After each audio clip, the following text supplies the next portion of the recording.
பிறர் நினைப்பதையும் அவர்கள் விரும்புவதையும் சொல்ல வேண்டும் எனவும் அவர்கள் விரும்புவதை முடிவாக எடுக்க வேண்டும் எனவும் எதிர்பார்க்கிறார்கள். உங்கள் எதிர்பார்ப்புகளை செயலாற்றுவதற்காகவா நாங்கள் ஏக்கம் வைத்துள்ளோம் என்று திருமாவளவன் கேள்வி எழுப்பியுள்ளார்.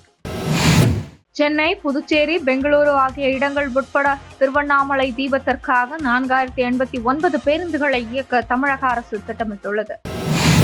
திமுக அரசின் தவறுகளை கேள்வி கேட்பவர்களை வழக்கு தொடர்வோம் என்று பூச்சாண்டி காட்டி மிரட்டும் ஜாமீன் அமைச்சர் செந்தில் பாலாஜியின் உருட்டல் மிரட்டல்களுக்கு பாஜக அஞ்சாது என தமிழக பாஜக தலைவர் அண்ணாமலை தெரிவித்துள்ளார். அதானி நிறுவனத்துடன் தமிழகம் மின்வாரிய ஒப்பந்தங்கள் தொடர்ந்து கொண்டிருப்பதை மறைக்க முயல்கிறார் செந்தில் பாலாஜி. அது பலிக்கவில்லை எனவும் தெரிவித்துள்ளார்.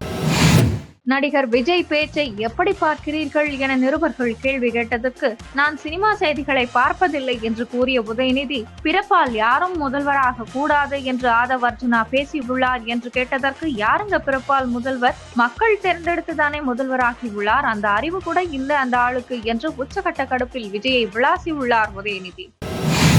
கோவில் நுழைவாயிலில் இந்து மக்களுக்கு எதிராக இயங்கி வரும் திராவிடர் கழக வீரமணியின் போஸ்டர்களை ஐயப்ப பக்தர் கிழித்தெறியும் காணொலி வேகமாக பரவி வருகிறது. தொழில் போட்டி காரணமாக ஒருவர் கட்சி ஆரம்பித்துள்ளார், மக்களுக்காக அல்ல என நடிகர் விஜயை திமுக அமைப்பு செயலாளர் RS பாரதி விமர்சித்துள்ளார். கூகுள் மேப்பை நம்பி பீகாரில் இருந்து கோவாவிற்கு சுற்றுலா சென்ற குடும்பத்தினர் கர்நாடகாவில் நடுக்காட்டில் தவித்த நிகழ்வு பரபரப்பை ஏற்படுத்தியுள்ளது.